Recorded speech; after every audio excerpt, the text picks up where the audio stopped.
Hey, it's Jake. In this video, I'm gonna walk you through the tracks rig I'm using this Sunday featuring the Playback app that I'm running on my M1 MacBook Pro. Oh my gosh, Jake, you're not using Ableton Live. I'm not. Here's the context for why I'm using Playback this Sunday. Reason number one, Playback has come so far, like incredibly far, over the past 6 or so years that I was even aware of this app. The first time I ever used it, it was for like our youth group worship band. We just wanted to run some tracks to kind of fill in the band, which to be honest, it needed a lot of help because it was a youth group band. But this app was pretty limited. It didn't have any automation with MIDI out capability, didn't have the pad player, didn't have all these fancy things that it has now, which I'll show you in this video. So I'm back here in Colorado for just this weekend to fill in for Aaron. He just had a baby. Congrats, Aaron. So he's taking a little bit of time off. I'm gonna lead this Sunday, but I'm kind of in a season of life where I'm kind of a vagabond worship leader. I'm here in Colorado sometimes, I'm in Florida, just kind of jumping around. And I do like the ease and convenience of just purchasing however many playback rentals I'm gonna need on a Sunday, using all the playback tracks in this app, and then integrating it with ProPresenter. So there's a very high convenience factor to using this as my tracks rig. I joked with Christian, who's in charge of everything about playback and designing this product a couple weeks ago when I chatted with him over Zoom. I'm like, dude, you guys have made it easier than ever for a worship leader to be so lazy when it comes to prepping things. So I experienced that this week as I put together my worship set list. Of course, I'm using the normal tools like Planning Center, putting a set list together. I use ProPresenter for lyrics. We've got Light Key for lighting, and then we've got the Playback app for the tracks rig here. So it's Saturday right now. I got everything set up. I tested my entire set list. I want to make sure all the tracks, all the transitions, all the automation is working properly. So it is, and I want to show you guys kind of the end result of what this looks like. So here's my M1 MacBook Pro. You can run the Playback app on an iOS device. I'm not a huge fan of using iPads very often. I was very excited that they came out with this Mac app version of it just last year. That was another huge reason why I'm okay using this app. Obviously, when you can use a regular laptop like a MacBook, you can have, Dante, a virtual sound card to send audio to your front of house mixing console. And I'm just a bigger fan of using a laptop when it comes to just the ergonomics and productivity of how I interact with my device. So I keep the tracks rig right here beside me on the floor. This is Aaron's pedal board. I'm not really using most of these pedals. I'm using the acoustic pedal for my acoustic guitar. That's about it. And then I'm using the Looptimus for my MIDI control of the playback here. You can map these buttons to the songs, so then I can cue the songs, play, stop, do whatever I need to with my feet. You can see coming out of this computer is a dongle, which goes to a USB dock, which is then plugged into the complete audio interface, which is sending audio to our stage box and then to front of house. I'm only using 3 audio outputs for playback. I'm putting all the tracks stereo left and right on channels 1 and 2, and then my click and guide are on channel 3. So at front of house, we only have 3 channels that are taken up by this tracks rig. But what is cool about this software is I could go here into settings, and then I can go to my buses, and then if, let's say I had a, interface or Dante, something with a lot more outputs, I could easily go in here and assign all the different buses to whatever output I want for my output device. You could have a large amount of outputs go into your mixing console depending on how much control you want to give your front of house engineer over tracks. For me, I want to keep it simple. I'm going to go ahead and mix all the tracks the way I want using the mixer built into the software. I'll simply mute things. I'll turn things down if I don't want them fully in the mix. And then I just like to keep it simple with that stereo output going to front of house. I am using Playback Premium because I want to be able to use Playback for Mac. That is included only in Premium. And it's got the pad player. I guess that's also just included in Premium. Yeah, at the end of the day, I really would have to use the Premium version of this subscription all the time if I were to use this all the time. I do think it's totally worth it when you're just considering a few bucks a month more for all of these cool features. Building the set list was really easy, right? That's the whole goal of Playback. So I went to the add a song here, and then I would just go and I would search all songs. So let's say I was searching for House of the Lord. I would find the song, and then under here I could customize things like the key, arrangement, start and end points, the 5-second fade out, I could have it sync with the pad player, having the pads at the beginning of the song or the outro of the song. I could select what tracks I want to download. So these are kind of all the typical things you'd want to be able to customize with your tracks. What's cool is if you don't want to buy, if you're not renting the tracks, you can download the click and guide cues for the song for free. So that's pretty cool. They make it pretty seamless when you need to like add more rentals to your subscription to be able to add more songs to your set list. I think I had the 4 songs per week level, and then I had to go add another song, and then said, hey, you need to give us more money. I'm like, sure, take all my money. And then they went ahead and added the next level so I could just have all the songs. So I don't own any of these tracks. They are all rented within the cloud. And I have some other thoughts I can share later about should you buy tracks, should you rent tracks. I think it really depends on your circumstances, what makes most economic sense. But in this case, especially as a vagabond worship leader, I'm just popping in here maybe once a month or once a quarter. I don't mind just renting tracks. The next thing I was really impressed with this whole system is the MIDI out capability and how they've really streamlined the process of going into a song and adding the MIDI cues for your lyric slide. So when you go to edit a song, you're gonna go to MIDI out, and then you're gonna go down here, and then it's probably gonna be, you know, blank or not say anything. But then what we can do is I can select, I want a 2-line template for ProPresenter. So Multitracks went through all the trouble at creating all these ProPresenter files that I'll show you on the ProPresenter end in a minute here, like how you're gonna easily import those into ProPresenter. But they have control of both the MIDI out functionality from your tracks rig, and then they have control of the templates that are already created in ProPresenter. It just makes it super easy. So I just went and picked the 2-line template because that's how we like to format our lyrics here at South Fellowship. And then I just tell Playback here what playlist item in our list of songs in ProPresenter for the week this song needs to be. And in this case, it starts with playlist item 4 for this song. So when I play the song, it knows to jump to the right song in ProPresenter playlist, and then it's gonna start queuing the slides. And you can see these little orange triangles here along the timeline. Those are the lyric cues. The only glitch I ran into was on this song, and maybe the Playback team can look into this. I got to the bridge of this song, and on one of the bridges, it was this first bridge. This is Praise to the Lord, Joyful, Joyful by Shane and Shane. It was already in their system. I downloaded the lyric cues, but this bridge in its entirety was just missing the lyric cues. The good news is it's not very hard to go in and edit and fix that. So hopefully they can just fix that in their song library. If they see this video, they can make sure that doesn't happen again for future users who download this song. But what I can do is I can go to edit, I hold down edit, and then I go to MIDI cues here, and then I can go in and I can start adding new MIDI cues. So this process, again, I'm very familiar because I did it so much in the Ableton world. Here, they already add MIDI cues to it for you that have the right note names and velocities, and then when you start adding new MIDI cues in and you keep dropping them along the timeline, it's automatically gonna notch the velocity up by 1, which again just saves you a few clicks. It makes it really easy to add in MIDI cues. So I added in the MIDI cues, it's gonna save them to the cloud in my account. The other thing that I've been really impressed with the latest version of Playback and where they've brought this software is the ability to have really great transitions. This pad player is a really powerful tool because it's basically reproducing a lot of why I like using Ableton Live arrangement view, specifically being able to crossfade pads into my set list, you know, having them between songs.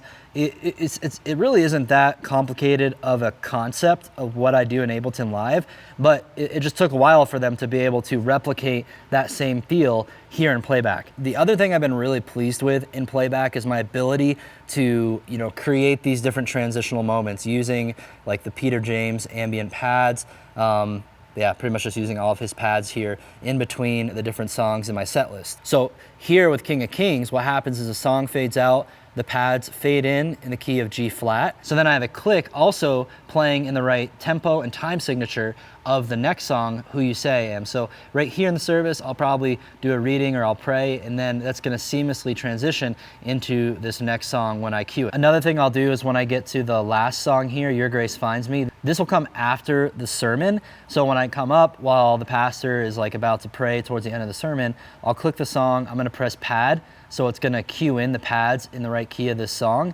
And then, those pads will be playing. I can noodle on my guitar. And then when we're ready, when he has finished his prayer, I'll go ahead and press play and cue this song. Here's our ProPresenter setup. You guys have seen it on the channel many times before. Not much has changed in terms of how we're running ProPresenter. But what's been cool lately is using the multi-tracks integration to import songs. So if I go up here, go to File, Import, I can go to multi-tracks, and now I can browse all of the files and documents that multi-tracks created specifically for ProPresenter. So let's say I'm looking up the song King of Kings. I'm gonna be able to click on the song, I can press import, and then here I can say what type of template, 1 line of lyrics, 2, 4, we usually do 2. I can also say the key, and then now they're including the chords within ProPresenter so that I can see the chords on the back screen as I'm playing. So I'll show you what that looks like too in a minute.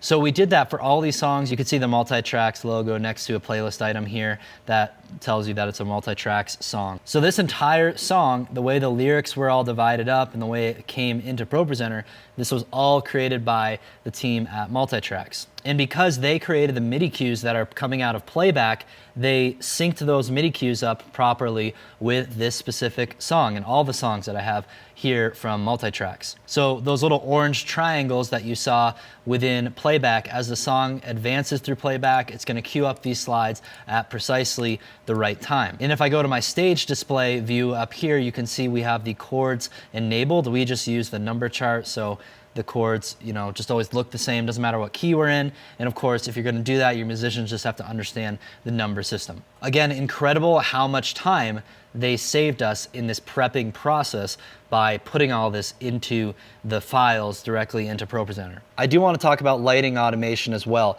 So we have Light Key over here. You guys know this is my go-to software of choice.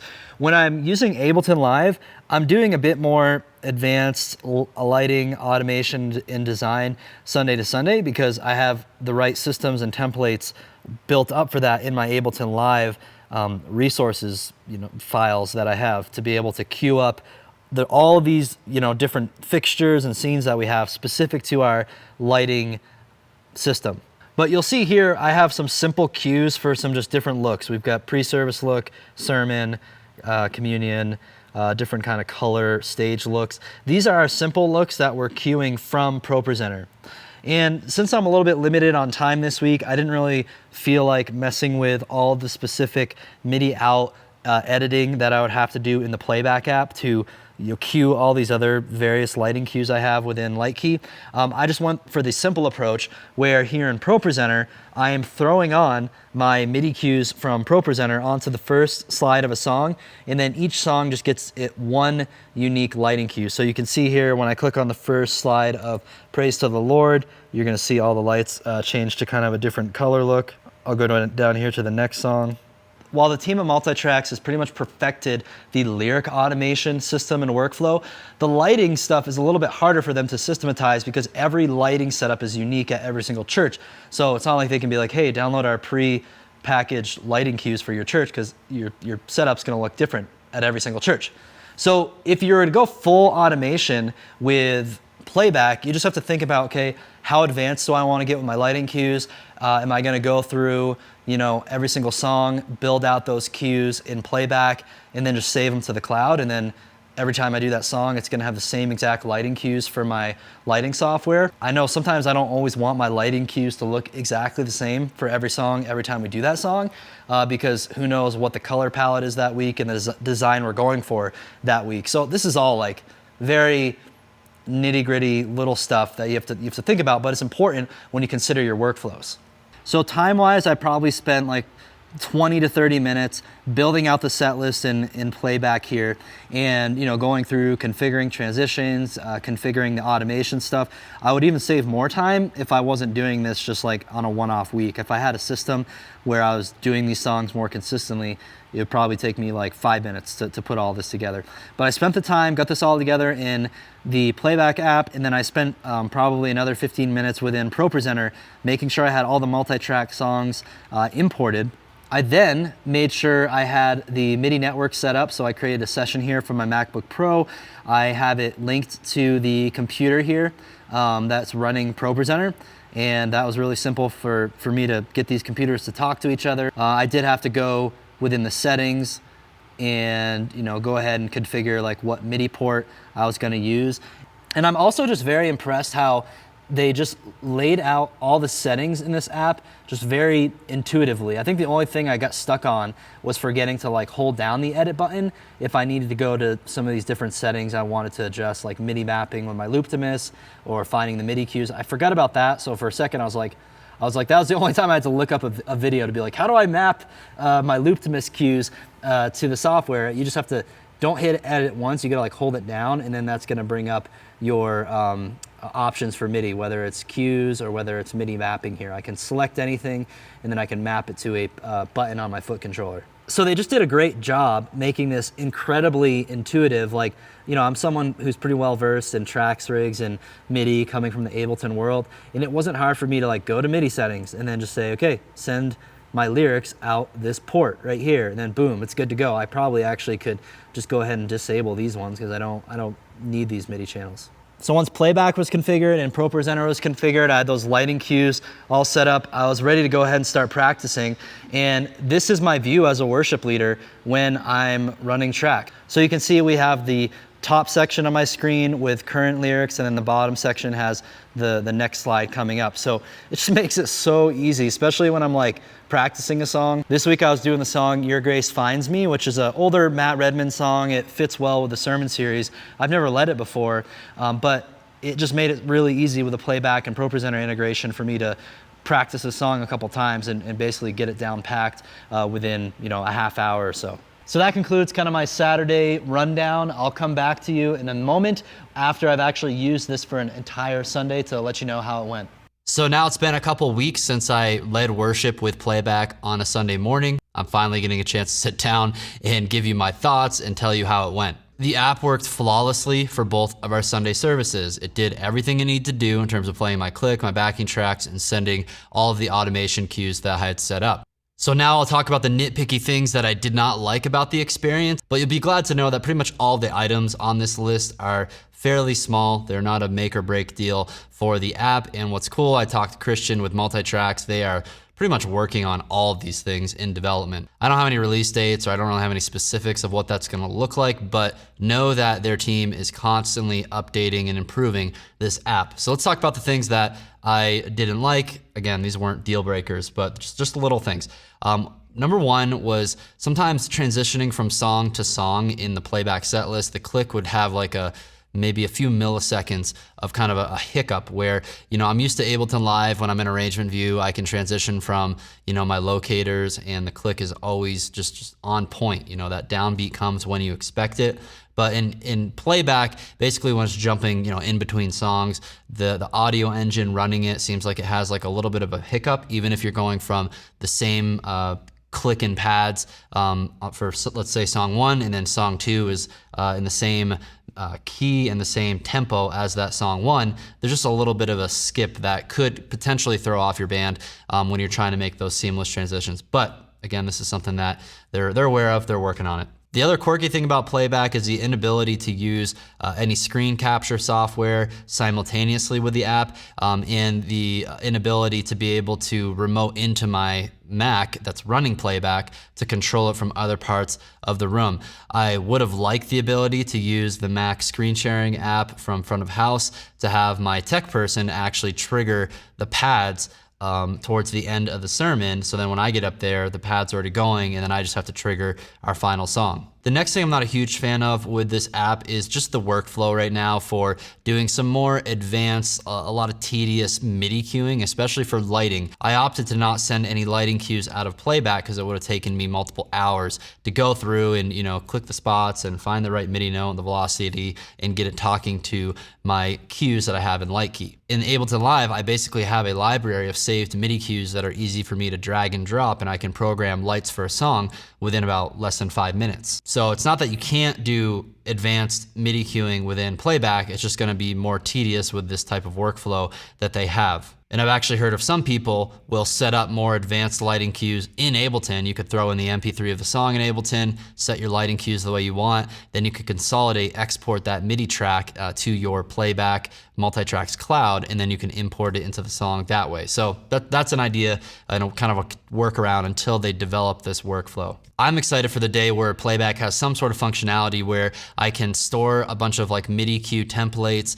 and I can easily, map from maybe a foot controller to a bank of different MIDI cues to cue like our pre-service lighting and playlists from ProPresenter and the music. A lot of the same things you guys have seen me do with Ableton. It's just like we need this other kind of area within the Playback app where we can queue up miscellaneous production cues to really just save a lot of time and headache. As a worship leader, I can trigger things from my tracks rig instead of having the tech team have to click on the right thing in ProPresenter. Overall, I'm super impressed, very happy with what they built with this Playback app. It has come such a long way over the past 5-6 years that I've known about the app. And man, I can totally see why so many worship leaders are making this their regular tracks rig. I'm gonna use Playback again when I lead worship here at South Fellowship for the month of August, and maybe I'll get a little bit more advanced with the lighting cues that I'll set up, and maybe use that workflow I talked about where I can set those cues up in Ableton first and then export them to Playback. But great job to the team at Multitracks and the Playback developers. You guys are creating a fantastic tool. It has never been easier to run a click in automation in worship, and I just really enjoyed this workflow, setting everything up in the Playback app. Let me know your guys' experience using the Playback app. Are you a power user? Are you using it to run click and tracks and automation? Let me know your tips and tricks down below in the comments. Thanks for watching. Subscribe if you haven't already. Check out our links to Worship Ministry School, our Worship Ministry Toolkit down below. A lot of great resources for your ministry. I'll see you next time.